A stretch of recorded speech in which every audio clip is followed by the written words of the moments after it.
Sabato, ye moko alaksa président Mobutu pona pour avion, ba mikunje nyonso ba buka. Il a formé aussi les Sénégalais. Chikeva donne les dernières instructions à ses élèves pour le premier saut d'entraînement en vol.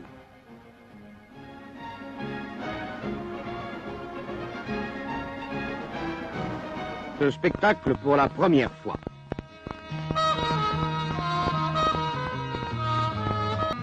Le major Chikewa fit alors l'exposé des lignes générales de la formation des parachutistes tchadiens, et les opérations qui allaient suivre, à commencer par une démonstration de la manière de se recevoir au sol.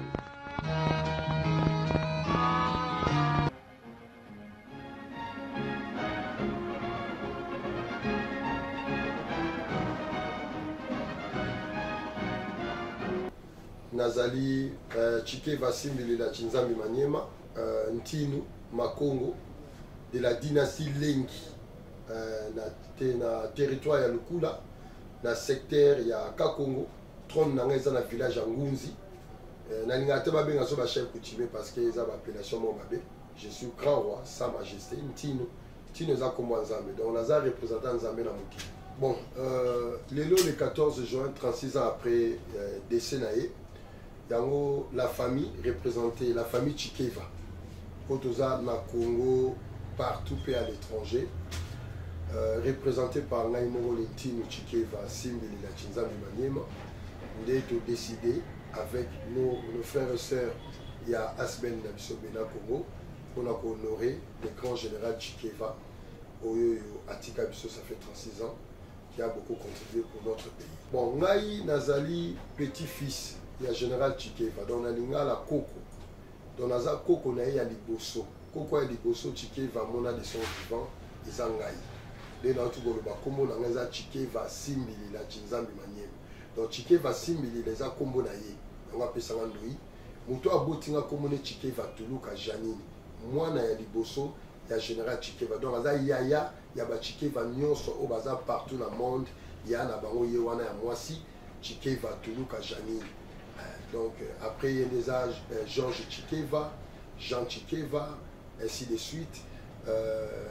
Chikeva Gabi, Gabriel Baya Akufa, Tomona Ezana Gombe, Chikeva Adel, Oyoyo, Azamwasi, il y a Ene Nabiso, un grand personnalité BG Bilaou, Tozana Chikeva Umba José, Tozana Chikeva Babel, Chikeva Eugène, Azana Poto, Tozana Chikeva Mokopa Kufa, Chikeva Zinga Papi, Babenga Mingi Pileroy, Tozana Chikeva Babel, Tozana Chikeva Edith, Chikeva Bibiche, Azana France, Chikeva Bambala, Chikeva Axel, Bruno, Nene, Chikeva Jacques Yepa-Koufa.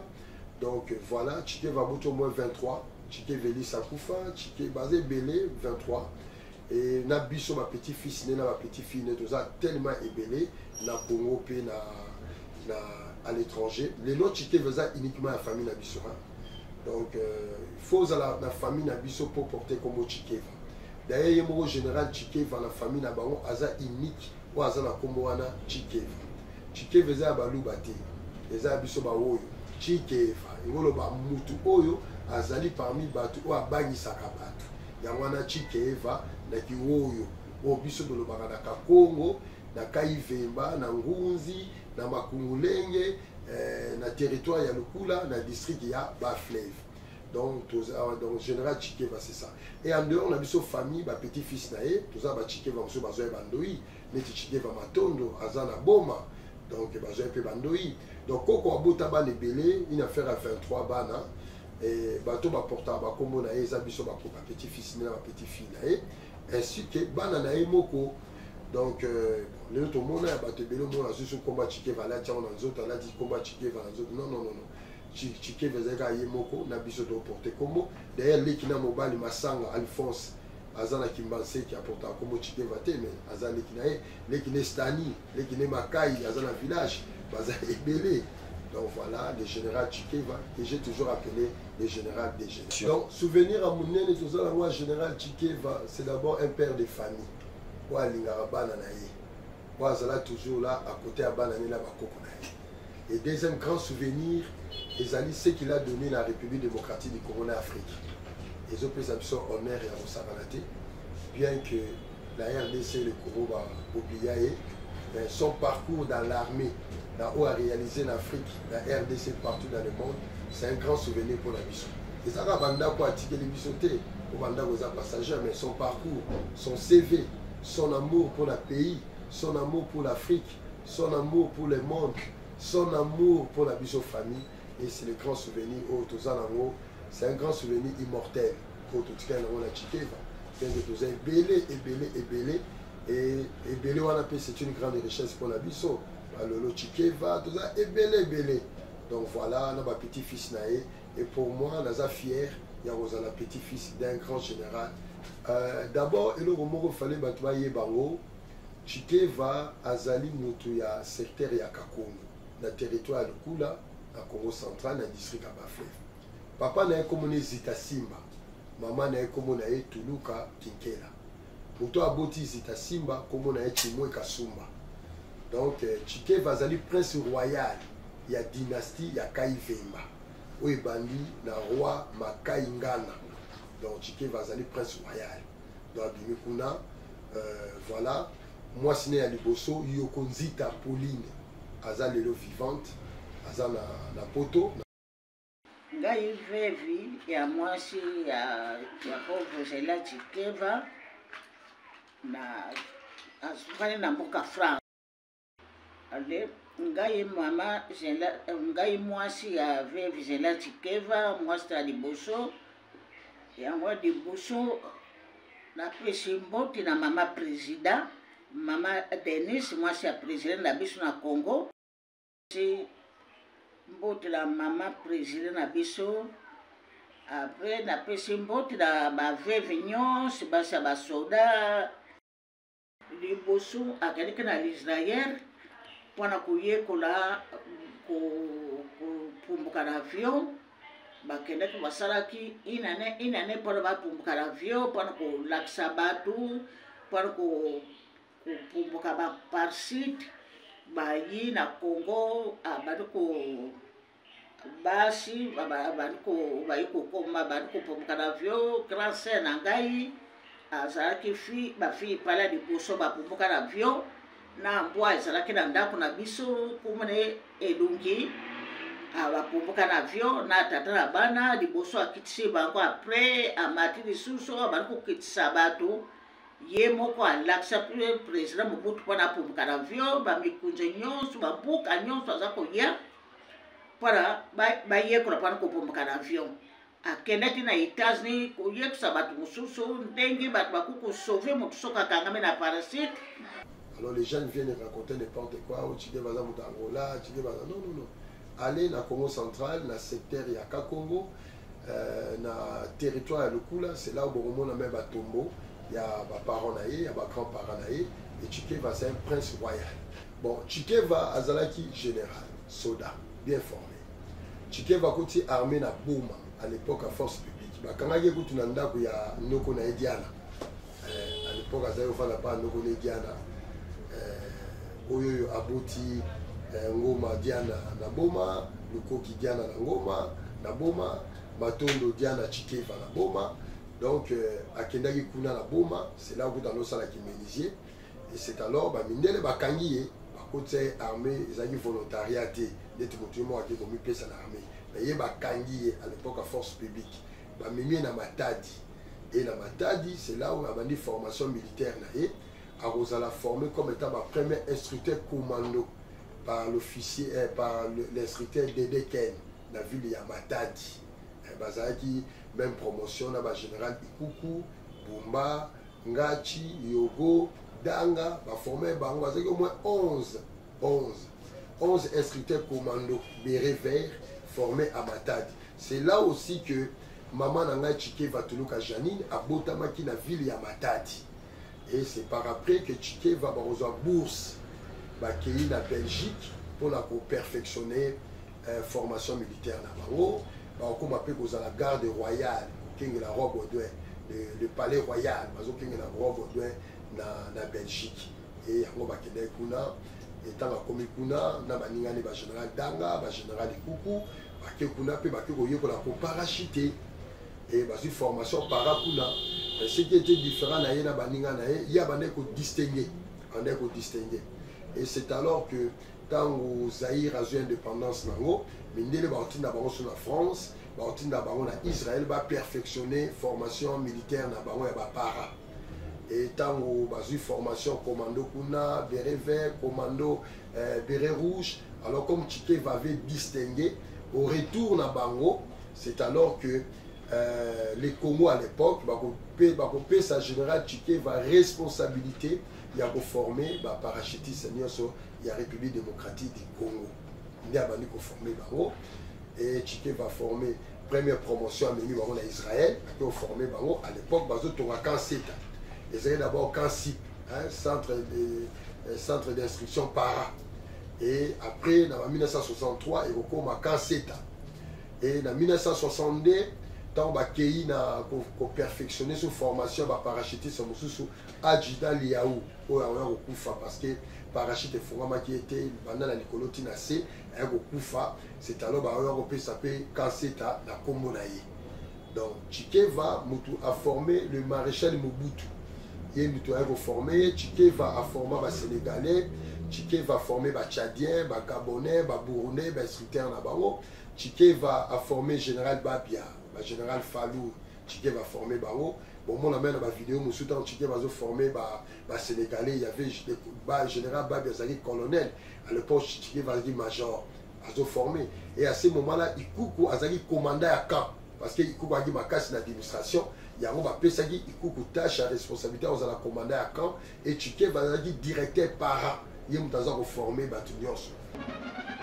De nouvelles recrues de marque se sont présentées au centre d'instruction para de l'Angélie.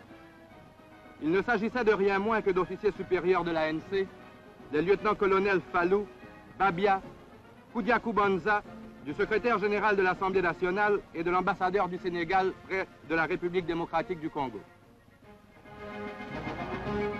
Le major Tchikeva donne les dernières instructions à ses élèves pour le premier saut d'entraînement en vol.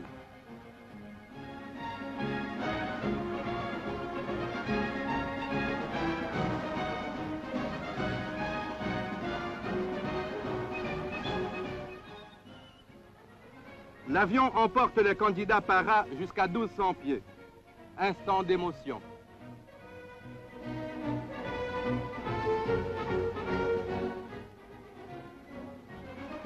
Suivant le colonel Nevo, c'est le largage à 400 mètres. Les sticks sont largués dans un ordre parfait.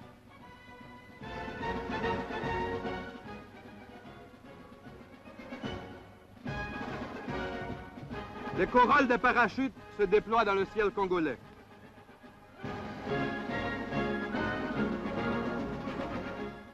Et bientôt, ce sont les atterrissages dans les Matiti. Tout s'est très bien passé. L'ambassadeur du Sénégal s'est reçu tout droit. Et le colonel Fallou replie tranquillement son parachute, mission accomplie, et excellent exemple pour les futurs paras de l'ANC. 140 paras, dont 19 burundais, a formé Bassi. Ma fille para, c'est la RDC. Pour la première fois, moi aussi à Parachita, dans le monde. Et ça, dans la République démocratique du Congo. Et la première femme qui a parachuté, comme on est Bakamba, dans Nzita régime. Tombo naye, et ça, na Kikuku, na cimetière Kikuku, na Boma. Donc, Tombo Nezawana, Azalaki belle-sœur, Azali belle-sœur, il y a général Tchikeva. Il y a moi si na Yokozita. Alors Tchikeva pour la expérience, on a ce que moi si a eu qu'on parachuté. Donc la belle-sœur na Azalaki courageuse, Zabeta Rabibali, tout ça. Alors la belle-sœur na a offert parachuter, étant belle-sœur na à Kiti à parachuter. C'est alors que Tchikeva bon, na ko ibe sigo ko zo bala mususu ya basi, na faire parachuter bango. Alors ma première promotion ma général Sassa, maman Sassa, tous la même famille, na général Sassa. Tous la même famille, général Patrick Sassa, Waza commandant à Demia, tous la même famille. Alors, c'est alors que ma fille Parawana Liboso va former Baron à Seta, Mimi Baron à Israël va se perfectionner dans la parachutiste. Bon, moi, la vidéo, moi, circule là, la photo, moi, Zawana, mon bout à côté, le général Martial à côté, le général Tchike à l'époque, à major, à formé ma fille par rapport à la relaxation. Moi, si, Azapé capable, il y a la soda, il y a réaliser ma grande chose. Donc, Chikeva a participé à ce qui concerne l'émancipation de la femme. Quand on parle de l'émancipation de la femme, on fait la journée le 8 mai, on doit aussi penser au général Chikeva. Et le général Chikeva, même moi, pas moi, Bakanish, moi, comme les aguis Elongizizi, agi na grade à caporal. Et Chikeva en 1965, le 30 juin, devant Kasavubu, roi Baudouin Mobutu, Chikeva a refait parachuter moi Kitty, et Baudouin a tourné moi, ou Nani, il y a général Chikeva. Bon, Banda Lelo a comme un grade à sergent. Et le sergent Elongizizi, c'était le général Chikeva. Il a réalisé 1000 sauts. Chikeva Zalaki, instructeur commando, tireur d'élite. Chikeva grâce à Yende, tout ça qui na Congo, tu as un centre de pliage à passeport, il y a parachute.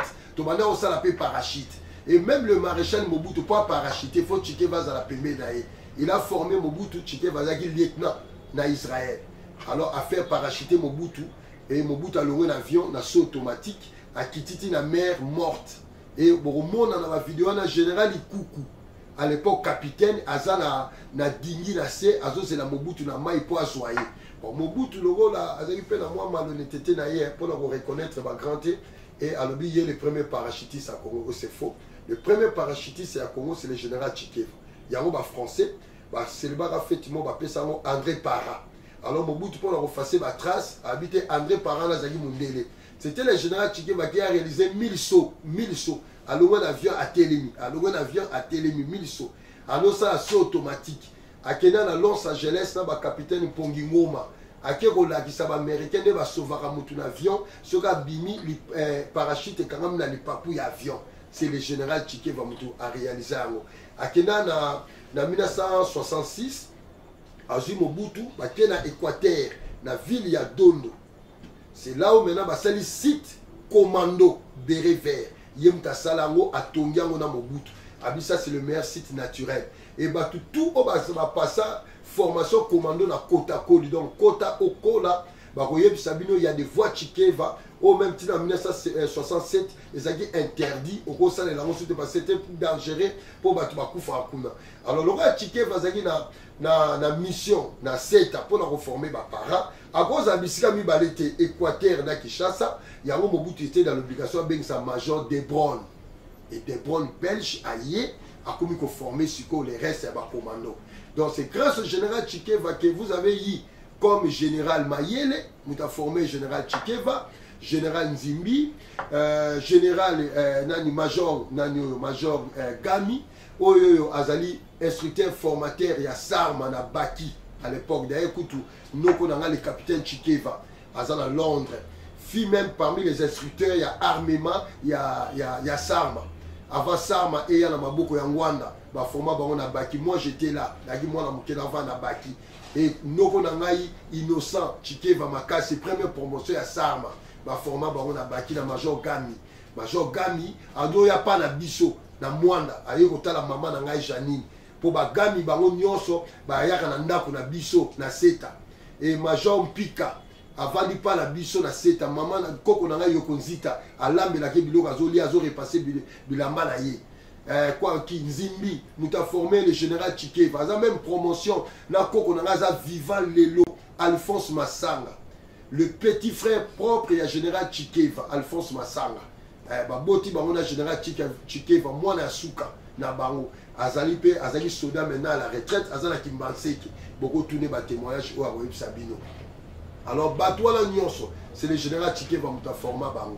Donc, il y a un moment où on a bien accueilli le général des généraux, qui est la République démocratique du Congo, à Bossana, à Boaka Kobonae dans l'oubliette. Oh, Chikeva Za patriarche armé. Il faut qu'on a écouté le général Bomele, c'était dans Kanchachi, côté maison militaire. Tant que nous sommes là, nous avons réhabilité SETA. Si vous avez SETA, vous avez tour Chikeva. Il y a grand Chikeva, petit Chikeva. Ils ont la SETA. Et il est là pour la montée parce que le général Chikeva pas ça la tour Chikeva. À ceux qui sont israéliens, il y a des Belges, il y a des Français. À ceux qui sont secrets, il y a des Matandu, la garde royale, Matandu. Il y a Wassangi qui passe la tour Chikeva. Donc pour ça la tour Chikeva, il faut que beaucoup de Chikeva pour appeler ça secret. Et Tchikeva a formé ma force d'élite américaine, au Congo, a formé un cimetière, il y a qu'à Congo, il a formé division Kamagnola. Et le général Tchikeva a formé ma force d'élite en France, après c'est mon secret Bamatam. Donc, Lélo, tous les victimes parce qu'à l'époque, il y a Mobutu, ces problèmes de tribalisme. Et c'est là que tous les généraux qui n'étaient pas Mungala, nous allons éliminer. Ikuku va éliminer Bango, Tchikeva, Dikuta, et belé, parce qu'ils n'étaient pas Bangala. Et il y a un moment même armé na biso, Lélo, et ça na chite, et ça na ngo. Pour, on a ta béret vert, il faut passer la Kotako, le béret vert, on a la dotation. Pour la ta béret rouge, il faut ça la 14 sauts. 14 sauts dans CETA. Oncle Nangaï, Tchikeva Makasi, innocent, a passé la CETA. Oncle Nanga Médé Sassa, Azala Poto, a passé la CETA pour la tabérée rouge. Des commandos bien formés, à la tina cordelette rouge. Donc voilà, donc Tchikeva a réalisé quand même des grandes choses pour ces pays. Donc, et là on a lancé dans la Canabiso, République démocratique du Congo. Tous les problèmes en Ambo Canabiso, tu reconnaîtras au Basali, histoire en Mokati. Tchikeva, il est équivalent au général de Gaulle, des grands généraux, Washington, les généraux qui ont fait aussi l'histoire aux États-Unis, France, Belgique et ainsi de suite. Tchikeva a été directeur de l'Afrique para, Azagi qui travaille pour la OTAN, pour la CIA, pour la Mossad. Il a beaucoup travaillé pour les Israéliens, le général Tchikeva. Ce que nous demandons dans Mboka Nabiso, na papa Mokozi Nabiso, Félix Antoine Tshisekedi, que Tchikeva va la décorer. Azo mérité bonheur. Tant est-ce qu'il va kunde na Kitambo. Tant que Koko Akufi, va pimer la biso même place na Gombe. Pour to kunde. C'était grâce à Konde Villa Kikanda, à l'époque gouverneur, qui a décidé que Koko va kunde na Kitambo. Tchikeva ne mérite pas Azanali wana. Toujours c'est la même quand c'est à O Tchikeva Sala, va payer son combo général Tchikeva Tchinzita Simbili. Toujours c'est notre président a décoré Tchikeva. Bazong c'est la biso bien à biso nyons au bakanga depuis l'époque à Mobutu.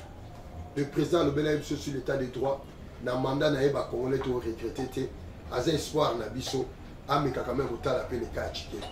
Toujours c'est rappelé que Tchikeva tiki ba nebelé, atiki ba nebelé quand même ba futa ba droit na ye, ba mbongo na ye, ba salaire na ye pour faire bénéficier na mwasi na ye, na ba orphelin na ye. Banda na mwana liboso Tchikeva tuluka Janine Georges Tchikeva, Jean Tchikeva, Adel Tchikeva, Tchikeva Baya, Lolo Tchikeva, Bambala Tchikeva, Nene Tchikeva, Baron Nyonso wana, Obazabana na yeba, Edi Tchikeva, Babel Tchikeva, na biso bakoko na ye, to bénéficier la effort, Oya Moutu na biso, à Salipo na Mboka O. Je pense que Batu Obabimi, na famille générale de Gaulle, va bénéficier quand même na O de Gaulle à Sala. Batu o babimi na ba famille o amine na ba pays étranger ba bénéficiera nango. Ceux qui armés na biso ezo kene liboso te parce que ba o ba sali histoire armée wana ba négligea bango. Ba o ba za ba divinité armée. Et en 20 la France a repris sa bateau de guerre na bango na Combo ya général de Gaulle. C'est la même chose. Quand un pays a négligé ma divinité na ye, a négligé batu o ba tomola ye, ba sala honneur na ye. Et ça passe mboka wana kende liboso yango ba yeba ka degré à civilisation mboka wana na manière aza ko honorer ba mort na ye aza ko entretenir voire même ba cimetière na ye. Alors Tchikeva mérite beaucoup de choses pour mola tabéré vert ba benga bino ba commando si Tchikeva sala ki site wana Kotako lité la ville à Dondo comment bonjour parce que Mobutu a yeba monter Mobutu n'était pas un militaire para-commando, commando béret vert. Pour Mobutu parachuter, c'est grâce à Tchikeva. Mobutu de son vivant pour parachuter dans l'avion, il faut Tchikeva à la pembene, à la parachute, à Kangela parachute, bah Mati Baromi Balé, Mobutu a Kiti, après il chute libre à Kiti. Donc, il a fait quand même pour ce pays. Donc, il mérite qu'il va décorer à titre posthume. Il mérite aussi. Il mérite aussi que le salaire ne bimaka et veuve na ye yokonzita Pauline a bénéficié nango na bana na ye na bakoko na ye lelo biso ba Tchikeva to koma déshonoré hein ndako Tchikeva na lukula numéro 82 tout militaire peut débarquer à Koti à saccager abimi akei mais bazo ebate ke batira ba malédiction parce que yo ils ont ko saccager ndako ya papa pe maman na yo o asali yo la tabéré wana béret oyo lati ya vert, béret oyo lati ya rouge, oyo yozo tambola nango. Il a fallu mutu moko banda yango po yozo yango parce que général ikuka format mutu te. Général Maïe la format mutu te. Aki commandant ya Sarma, mais Sarma ce n'est pas Maïe qui a formé. Vous comprenez? Nzimbi a format mutu moko te. Général Danga a format mutu moko te. Général Babia a format mutu moko te. Et Tchikeva est le général des généraux parce que c'est le grand formateur. Les vidéos sont là, bon, on a formé les Tchadiens. Les Tchadiens aussi peuvent appeler Tchikeva pour aider Bango. A formé le premier instructeur burundais, c'est Tchikeva. Les Burundais aussi doivent honorer Tchikeva. Les Tchadiens aussi doivent honorer Tchikeva. Il a formé aussi les Sénégalais. Les Sénégalais peuvent aussi honorer Tchikeva. Sur laquelle la vidéo dans le Sénégal, on a retrouvé un moutoumon au Sénégal qui a été formé par Tchikeva. Tchikeva donne les dernières instructions à ses élèves pour le premier saut d'entraînement en vol.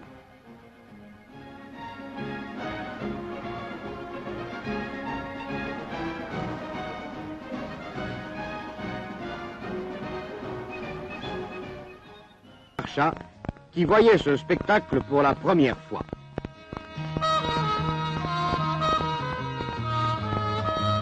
La précision des sauts fit la... Alors, ceux qui sont en Afrique, ils vont respecter et bon biso moko et sika likambo bimi. Yango zo mona mboka na biso pour comme na grandeur nango, ils doivent se réconcilier avec ba mort naïe, ceux qui ont fait son histoire.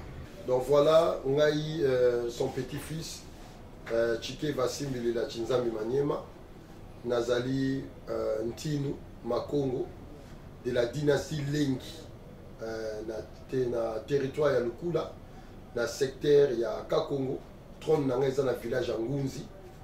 Na lingate ba benga so ba chef coutumier parce que ça ba appellation mon babé. Je suis grand roi, sa majesté Ntinu. Ntinu za kombo Nzambe. Donc on a représentant Nzambe na mokili. Donc son petit-fils Kokoye Moro prince. Donc, Sora Zalagi Père à la roi. Et maintenant, Motoye honoré sous le roi. Ntinu, Tchikeva, Simbilila, Chinzambi Maniema. Merci.